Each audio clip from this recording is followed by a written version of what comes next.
আসসালামু আলাইকুম। প্রিয় দর্শক, আপনাদের সকলকে আমন্ত্রণ জানাচ্ছি। ডক্টর খলিলুর রহমানের ভারত ভিজিট, যেটা ছিল হচ্ছে কলম্বো সিকিউরিটি কনক্লেভ, এখানে কি আলোচনা হয়েছে বা যে সমস্ত জিনিস আমি জানতে পেরেছি সে ব্যাপারে কথা বলবো। আমি অলরেডি অনেকগুলো ভিউ দেখলাম, দেখে ইন বিটুইন দ্য লাইন কিছু পড়ার চেষ্টা করলাম। আচ্ছা, প্রথমে আমি বলি যে এই কনফারেন্সটা যে হবে, এটা কিন্তু এই কলম্বো সিকিউরিটি কনক্লেভের সপ্তম এনএসএ লেভেলের কনফারেন্স। এটার শিডিউল অনেক আগেই হয়েছিল, শুধু কে যাবে এটা নিশ্চিত হয় নাই। এই বিষয়ে কি আলোচনা হবে না না হবে, এটার সাথে নিয়ে আমেরিকাও এটা নিয়ে বেশ কনসার্ন ছিল। অনেকে আমরা জানি না যে মার্ক রুবিও, তিনি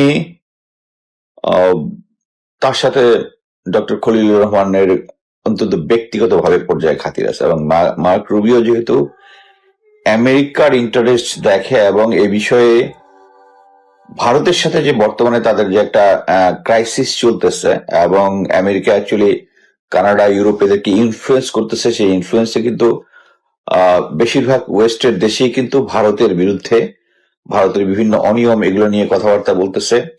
তাদের কিছু কোম্পানিকে যারা রাশিয়া থেকে তেল কিনেছে ওগুলাকে তারা স্যাংশন দিয়েছে।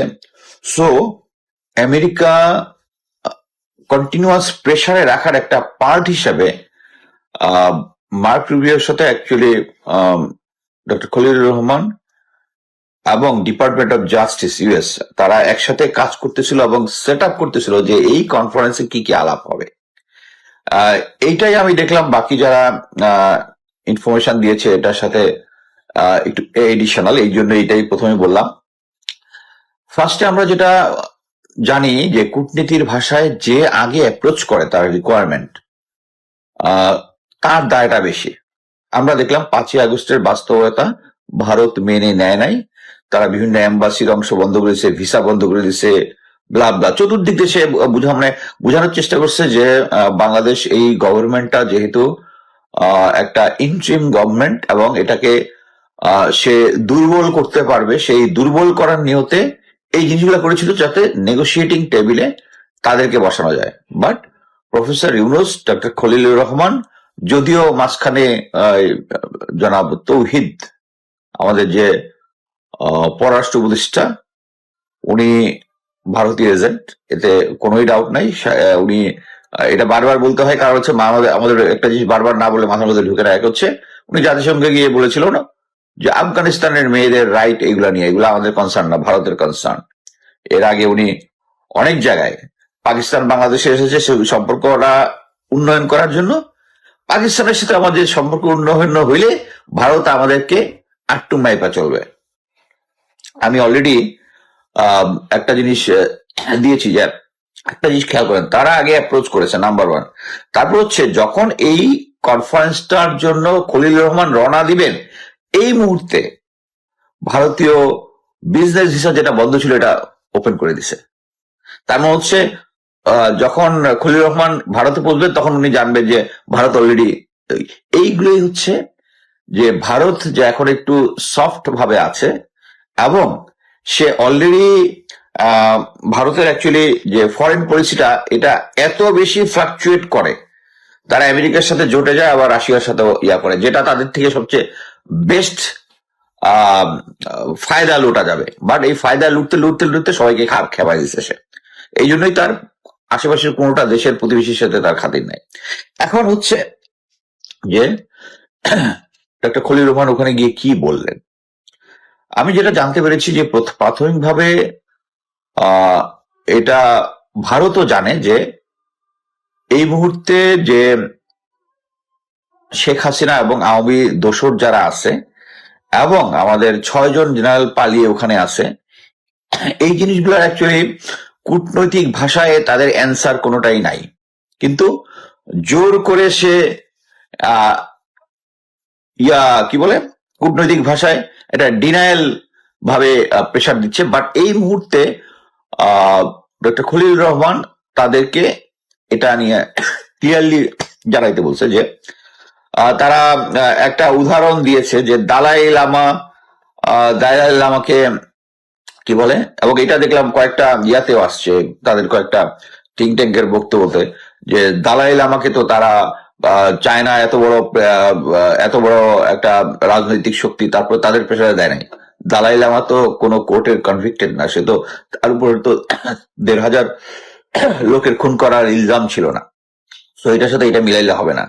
ভারত এটা ভালো করেই জানে যে ফিউচারে যেটা হবে সেটা হচ্ছে অলরেডি রেড অ্যালার্ট জারি হয়েছে ইন্টারপোলের যদি রেড অ্যালার্ট জারি হয় তাহলে কিন্তু ওইটা ভারতকে অ্যাড্রেস করতে হবে। এটা দালাই লামার কেসের সাথে মিলাইলে হবে না, এবং ফিউচারে এ ব্যাপারে আরো প্রেশার আসবে। সো ওরা জানে যে এটা নিয়ে, বাট আমি অ্যাকচুয়ালি এখনো বিশ্বাস করি যে ভারতের পররাষ্ট্রনীতি যে পরিমাণ ফ্ল্যাকচুয়েট করে, এই ফ্ল্যাকচুয়েট করার কারণে তারা যখন দেখবে যে আমার কিসে লাভ, শেখ হাসিনা এবং তার family they are done with it. Sheikh Hasina already বলেছে যা দিছি ভারত আজীবন মনে রাখবে, এবং ফিউচারে শেখ ফ্যামিলির কেউ ফেরত আসার কোনো সুযোগ নাই। জয় এটা একটা গান্ডু অথর্ব, এই কারণেই মানে একটা ছেলে থাকতেও তারা পুতুলকে তার নেক্সট উত্তরাধিকারী হিসেবে কিন্তু সেট করতেছিল। সো আমার যেটা মনে হয় যে এই মুহূর্তে ভারত ডক্টর খলিল রহমানের সাথে যে গেমটা খেলার চেষ্টা করছে যে হ্যাঁ আমরা একজন খুনি মার্ডারার তাদেরকে ফেরত দিব, বাট এর বদলে ওই আছে ওরা হচ্ছে ইসরায়েলি নেগোসিয়েশন টেকনিক। ওদের টেকনিকটা কি? টেক এভরিথিং গিভ নাথিং, মানে হচ্ছে কি এটা দিব কিন্তু আমার কি দিবা, ওই সেম পুরানা জিনিস। আওয়ামী লীগের আমলে যে সমস্ত ছিল ইকোনমিক জোন অলরেডি যেটা ছিল মিরাসরাইতে ওইটা ক্যান্সেল করে দিচ্ছে, আবার নতুন একটা কি তারা চাচ্ছে দুইটা আবার ইকোনমিক জোন নাকি তারা চাচ্ছে, দুইটা ইকোনমিক জোন ট্রানজিট, যে জিনিসগুলো নিয়ে পুরানা। অবশ্য প্রফেসর ডক্টর খলিল রহমান এটা খুব স্মার্ট প্লে করেছেন। এটা নিয়ে উনি জাস্ট খালি বলেছেন যে এইটার সাথে তো এইটার কোনো সম্পর্ক নাই, এটা হচ্ছে সে আমাদের সাথে 2013-তে বন্দি বিনিময় চুক্তি হয়েছে, চুক্তি অনুযায়ী দেওয়ার কথা, দেওয়া নাই। এখন যখন এটা তার এগেনস্টে অলরেডি আদালতের রায় হয়েছে, সো তোমাকে দিতে হবে এই জিনিসটা, মানে ডিপ্লোম্যাটিক্যালি এই জিনিসগুলো অ্যাকচুয়ালি কূটনৈতিক ভাষা আছে। যেমন মনে করেন যে উনি খলিল রহমান পরবর্তীতে বলেছেন, আমি পড়ি কি বলেছেন একটা স্টেটমেন্টের মধ্যে, যে একটি স্থিতিশীল নিরাপদ সমৃদ্ধ অঞ্চল নিশ্চিত করতে বাংলাদেশ হাতে হাত মিলিয়ে একসঙ্গে চলতে কাজ করতে প্রস্তুত। তিনি আরো বলেন, আমরা কোনো বাইরের কিংবা অভ্যন্তরীণ কারণকে অন্য কোনো রাষ্ট্রের জনগোষ্ঠীর জন্য হুমকিতে পরিণত হতে চাই না। এটা হচ্ছে অফিসিয়াল স্টেটমেন্ট, কিন্তু এটার মধ্যেই নিহিত আছে, যদি ইন বিটুইন লাইনে পড়েন কাদেরকে কোনটা বলছে, ক্লিয়ার যে আমরা পাকিস্তান ভারত এদের কোনো ইনফ্লুয়েন্সে কাজ করবো না, আর ইন্ডিয়ার কোনো ইন্টারেস্ট নিয়ে করবো না, আমাদের নিজেদের নিরাপত্তা ইস্যুটা সবচেয়ে বেশি, এবং এই জিনিসটাই তাদেরকে ক্লিয়ার করেছেন। এখন বাংলাদেশ কোনো বাইরের ইনফ্লুয়েন্সে কাজ করবে না, এইটাই হচ্ছে অজিত দোভালের জন্য সবচেয়ে বড় মেসেজ। সো এখন যেটা হচ্ছে, আমি যেটা মনে করতেছি যে আচ্ছা, খলিল রহমান আরো কিছু জিনিস করেছেন, উত্থাপন করেছেন, যে বর্তমানে যে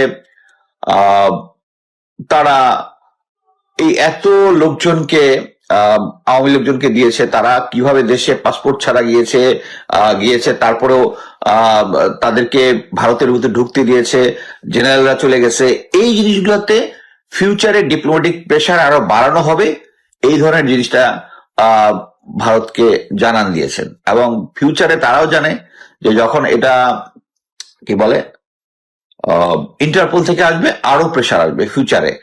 এবং মোস্ট ইম্পর্টেন্টলি হচ্ছে তারা এখন ওয়েস্টকে ফেস করতেছে, এবং এটা ভালো করে জানে দেখি যে ভারত অ্যাকচুয়ালি আমেরিকা অ্যাকচুয়ালি বাংলাদেশের সাথে আগে যেটা হতো, ভারতের সাথে মিলে আমেরিকা বাংলাদেশকে দেখতো, এখন কিন্তু উল্টা হয়ে গেছে। এবং এটা হয়েছে এই ডক্টর খলিল রহমানের মাধ্যমে।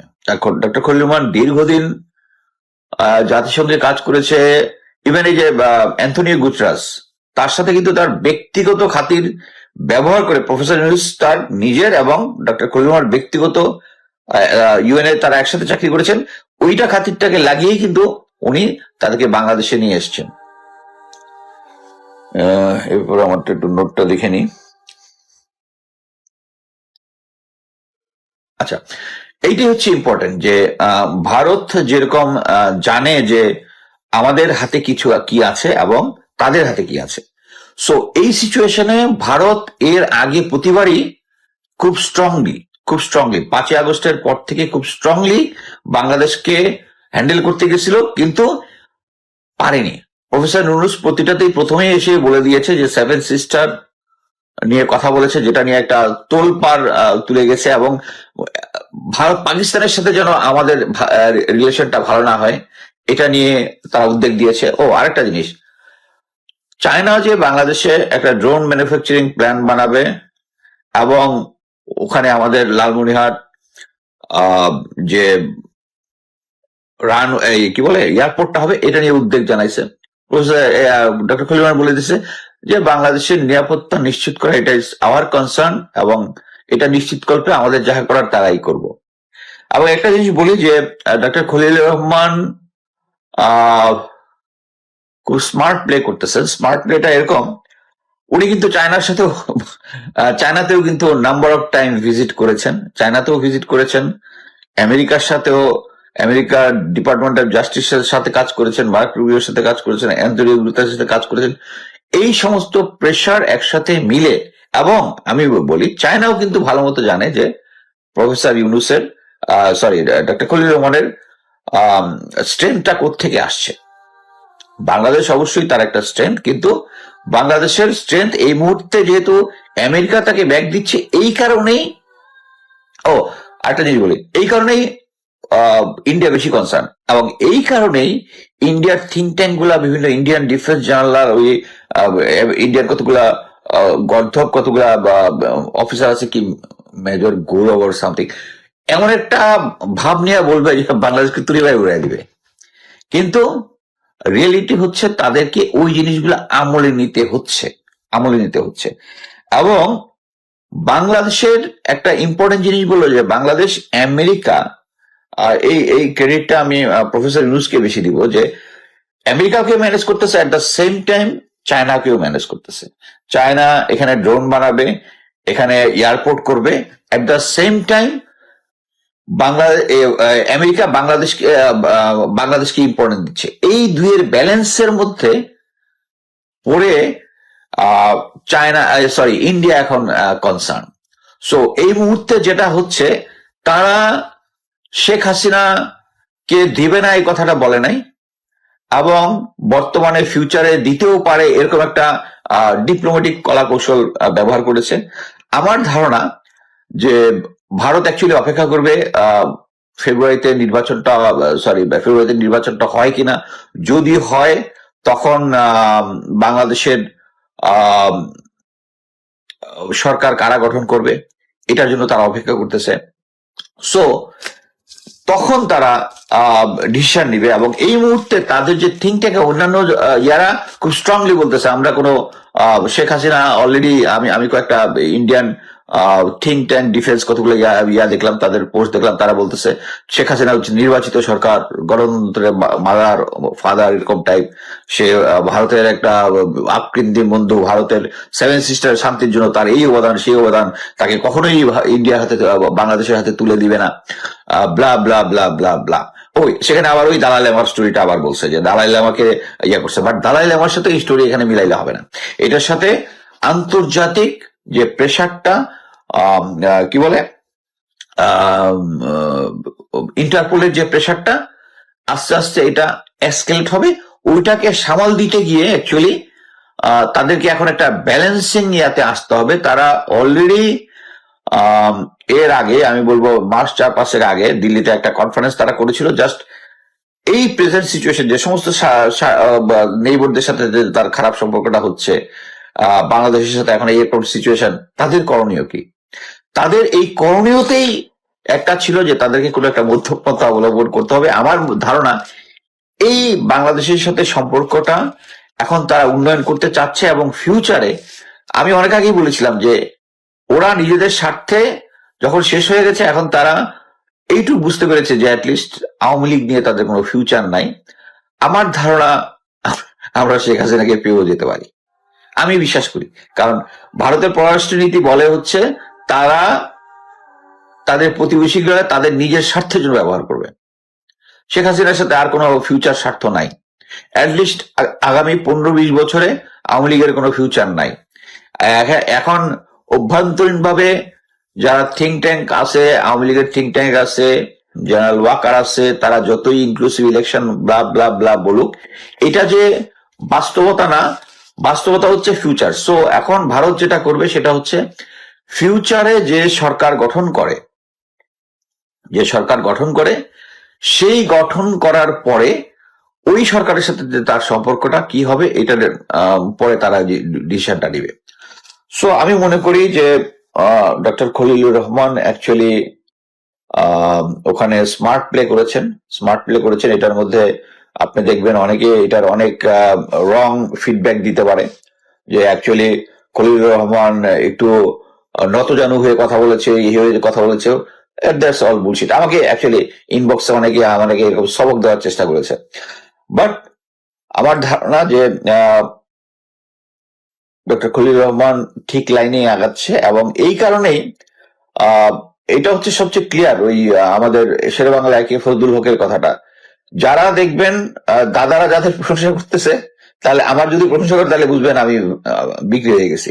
ওই সেম জিনিস, দাদারা যার বিরুদ্ধে কথা বলে, প্রফেসর ইউনূসের এগেইনস্টে কথা বলে, কারণ প্রফেসর ইউনূসের সাথে কমফোর্টেবল না। আমি রাতের বেলা একটা এই যে সাথী কি বলে সরি 21 নম্বরের একটা ছবি পোস্ট করেছি। ম্যাডাম খালাতে যে হাসতেছে, প্রফেসর ইউনূস হাসতেছে, পরে গম্ভীর মুখে বসে আছে। কি কারণে? Because he is not also comfortable with professor Yunus. আর আমি আগেই বলেছি যে জেনারেল ওয়াকার অলরেডি ওই যে ব্রিগেডিয়ার শামসকে লন্ডনে পাঠিয়েছিল তারেক জিয়ার সাথে কথা বলার জন্য।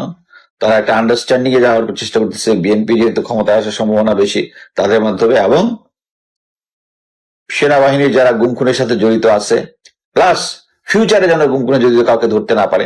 এগুলো কিন্তু জেনারেল ওয়াকার ভ্রাতৃত্ববোধ দেখাচ্ছে তা না, এটা হচ্ছে ভারত এবং আওয়ামী লীগের তাদের যে যারা লাস্ট লাইন অফ ডিফেন্স যারা আছে, প্রশাসনে বলেন, অ্যাডমিনিস্ট্রেটিভ ক্যাডারে বলেন, সেনাবাহিনীতে বলেন, গোয়েন্দা সংস্থা বলেন, তাদেরকে অসুস্থ করা। Still we are looking after you. কারণ এইটা যখন ভেঙে পড়বে, অলরেডি তাদেরকে যখন আদালতে হাজির করেছে, যদিও ক্যান্টনমেন্টে রেখে এবং এদেরকে এখনো চাকরিচ্যুত না করে জেনারেল ওয়াকার একটা প্রতিরোধ দেওয়ার চেষ্টা করেছে, কিন্তু এরপরে কিন্তু ওদের এই প্রতিরোধটা ভেঙে যাচ্ছে। এখন যে সমস্ত জিনিস হয়েছে তারা হচ্ছে অ্যাকচুয়ালি মানি টক্স। আমরা সবাই জানি তারা কত লক্ষ কোটি টাকা বাংলাদেশ থেকে পাচার করেছে। এই টাকাগুলো দিয়ে আমরা অলরেডি নিউজ দেখেছি যে কেউ যদি মিছিলে অংশগ্রহণ করে তাহলে 2 থেকে 3 হাজার টাকা, আর যদি ব্যানার ধরে 5 থেকে 7 হাজার টাকা, অনেকে বলে 5 হাজার টাকা বা 7 হাজার টাকা টাকার একটা অংশ। সো এখন যেটা হচ্ছে টাকা কথা বলতেছে। সো আমাদেরকে দেখতে হবে যে আমি বলবো বাংলাদেশে একটা ওর্স পিরিয়ডে যাচ্ছে, যেখানে আমাদের নিজেদের 5-6টা জেনারেল শত্রু দেশ, ভারত স্টেট আমি বলবো শত্রু দেশ, পালিয়ে যাওয়ার পরেও এখনো আমরা সেনাবাহিনীর স্তুতি করি। এখানে একটা জিনিস বলি যে ওই যে সাইফুল ইসলাম যে ছেলেটা সেনাবাহিনীকে উচ্চারণ করতে চাই না, খারাপ কথাটা বলেছে, এটা আমাদের রিটায়ার্ড এবং মিলিটারি সবাইকে সার্ভ করেছে। এটা নিয়ে আমি একটা পোস্ট দিয়েছি। এটার মধ্যে আমি দেখলাম বট কমই আছে, জেনুইন লোকরা তাদের কনসার্ন জানাইছে। আমি অ্যাকচুয়ালি 100% একমত, আইনের শাসন থাকতে হবে। সেনাবাহিনী ইউনিফর্ম পরে ওই সাইফুল ইসলামের বাসায় গিয়ে মারাটা ঠিক হয় নাই। There are lot of other ways, but এইটার সেনাবাহিনী আরো স্মার্টলি হ্যান্ডেল করতে পারত। ইউনিফর্মে যাওয়ার দরকার ছিল না যদি তারা ম্যানেজই করতে না পারে। ইউনিফর্ম পরে গিয়ে অ্যাকচুয়ালি আর্মিকে আরো ভার্নারেবল করেছে। কিন্তু আমার যে স্ট্যান্ড পয়েন্ট আমি যেটা দিয়েছি আমি ওটা থেকে নড়তেছি না, কারণ হচ্ছে আমি পার্ট অফ ইউনিফর্ম ছিলাম। একটা জিনিস সবাইকে বুঝতে হবে যে যখন জনতা না ওয়াকার এটা নিয়ে কিন্তু কেউ কনসার্ন হয় নাই, আর্মির কেউ পাত্তা দেয় না, সবাই জানে general Waker is doing this nonsense. Hasnat না ওয়াকার, হাসনাত না ওয়াকার, যদিও এটার কি আমি অ্যাগ্রিড না, হাসনাতের সাথে জেনারেল ওয়াকার তুলনা আমি করব না, কিন্তু এইগুলাতে সেনাবাহিনীর মধ্যে ইয়া হয় নাই। কিন্তু একটা আপনাকে সাধারণ জনগণ যে কেউ হন তারা আহ, একটা সংস্থাকে এইভাবে আপনি কথা বলতে পারেন না পাবলিকে, আপনি ইমোশনাল হয়ে যেতে পারেন। আমি মনে করি যে আমি সেনাবাহিনীর এবং আওয়ামী নেতৃত্বে যারা আছে তাদের যত বড় ক্রিটিক জানা, সেই আমি সেনাবাহিনীর ক্রিটিক হয়ে আমারই এই জিনিসটা আমি নিতে পারিনি। আপনাদেরকে বুঝতে হবে যে সেনাবাহিনীকে অ্যাজ এ হোল আমি কখনোই সেনাবাহিনীকে অ্যাজ এ হোল কখনোই করিনি, যদিও জেনারেল ওয়াকারের বট বাহিনী আমাকে এইটা কি কনসার্ন করেছে যে আমি সেনাবাহিনীর বিরুদ্ধে কথা বলতেছি। সেনাবাহিনী একটা ইমোশনাল জায়গা, তাদেরকে বুঝতে হবে তারা দেশের আইন এবং কি বলে এবং মিলিটারি আইনে দ্বারা শাসিত। তারা চাকরিচ্যুত হইলেই আপনার মতো আদালতে যেতে পারে না। এই এই চান্সে আমাদের প্রায় 500 থেকে 700 অফিসার সৈনিক আছে যারা এই আমলে চাকরি হারিয়েছে। এবং যেহেতু জেনারেল ওয়াকার ওই শেখ হাসিনার আমলটাই এমএস ছিল এবং তিনি এগুলোর পিছনে জড়িত, ওগুলো একটাও কিন্তু এখন পর্যন্ত কোনো কিছু করতেছে না, কিছুই করতেছে না। সো আমি মনে করি অবশ্য প্রসঙ্গ থেকে অনেক দূরে চলে আসছি যেহেতু এটা প্রেজেন্ট। আমি বলবো সেনাবাহিনীকে অ্যাজ এ হোল আপনারা গালিগালাজ করেন না। যারা এই সেনাবাহিনীকে এই পর্যায়ে নিয়ে গেছে তারা এটার জন্য জানি, সবাই না। আমি আরেকটা জিনিস বলি, আমি নিজে এই 5ই আগস্টের অনেক আগে, এখন থেকে হয়তো 5-6 বছর আগে, একজন সিনিয়র মিলিটারি অফিসার, যিনি, আমি কোন রাজনৈতিক দল এগুলো কিছুই বলবো না, স্যারের সাথে আমার নিয়মিত কথা হইতো, মানে শেখ হাসিনার বিরুদ্ধে যখন আমরা স্ট্রংলি লেখা কথাবার্তা শুরু করলাম, যে সেনাবাহিনীর ভিতরে যে ভারতীয় আধিপত্যবাদ যেটা ঢুকেছে, যেটা মনে করেন অন্য যে কোনো দেশে যে প্রতিবেশী দেশের সাথে এরকম আন্ডারহ্যান্ড যারা করে, it's a treason, it's high treason. এবং সেনাবাহিনীর অফিসার কিছু আমাকে সরাসরি বলেছে তারা ভারতের সাথে তার কানেকশন আছে। এই জিনিসটা যে একটা কবিরা গুনাহ, এটা সেনাবাহিনীর ভিতরে ঢুকাইতে হবে। এবং ঢুকাইতে হলে যারা গুম খুন এবং অন্যান্য করে বাংলাদেশ সেনাবাহিনীর কে একটা মানে ডিসিপ্লিনকে একটা এমন একটা সিচুয়েশন নিয়ে গেছে, এদেরকে কমসে কম 200 জনকে অ্যারেস্ট করতে হবে, অবশ্যই প্রমাণের ভিত্তিতে করতে হবে। এবং নিশ্চিত যারা গুম খুনের সাথে জড়িত এরকম 35 থেকে 40 জনকে ফাঁসিতে ঝুলাইতে হবে, অবশ্যই আইনের মাধ্যমে। বাট আমি দেখলাম তারা এখন জেনারেল ওয়াকারের দ্বারা প্রভাবিত। আমি সেনাবাহিনীর বিরুদ্ধে কথা বলি এটা সেনাবাহিনীকে সেই আগের ফর্মে নিয়ে আসার জন্য, আগের ফর্মে যেখানে জনগণ আমাদেরকে সাপোর্ট করতো, আমাদেরকে অ্যালং উইথ আমরাও জনগণের যে কোনো বিপদে ঝাঁপিয়ে পড়তাম, এখনো পড়তেছি। কিন্তু আমরা অ্যাকচুয়ালি এত কিছু করার পরেও আমরা জনগণের মন পাচ্ছি না। এখনো পাবলিক মিডিয়াতে আমাদেরকে এই সাইফুল রহমান যে কথাটা বলছে এটা বলতেছে, এটাকে উত্তরণের একটা বড় উপায় আমি বলবো, যদিও এটা দীর্ঘ হয়ে যাচ্ছে কথাবার্তা, সেটা হচ্ছে আগামী নির্বাচন। আমি সেনাবাহিনীর সমস্ত সদস্যদেরকে বলবো, উপরের থেকে জেনারেল ওয়াকার যে আদেশই দেখ না কেন, আপনারা গ্রাউন্ডে যখন থাকবেন আপনারা একটা ফ্রি অ্যান্ড ফেয়ার ইলেকশন, এবং আপনারাই শুধু পারেন, সেনাবাহিনী ছাড়া কেউ পারবে না, তাদেরকে একটা ফ্রি ফেয়ার ইলেকশন করতে হবে। এবং বাংলাদেশকে ইন্ডিয়া চাচ্ছে এবং আওয়ামী লীগ চাচ্ছে এই নেক্সট ইলেকশনটা একটা হজবরল টাইপ একটা ইলেকশন হোক, এবং জনগণ এবং দুনিয়াকে যেন তারা দেখাইতে পারে যে বাংলাদেশ ইলেকশন এরকমই হয়। সো এইটা যেন না করতে পারে আপনাদেরকে কনসার্ন থাকতে হবে। এবং আগামী ইলেকশনটা আমি এটাই বলতে পারি যে জনগণ আমাদের সম্বন্ধে সেনাবাহিনী যে সমস্ত খারাপ কথা বলে সব ওয়াইপ আউট হয়ে যাবে একটা সঠিকভাবে নির্বাচন যদি সেনাবাহিনী করতে পারে। সো আমার অ্যাকচুয়ালি আর কোনো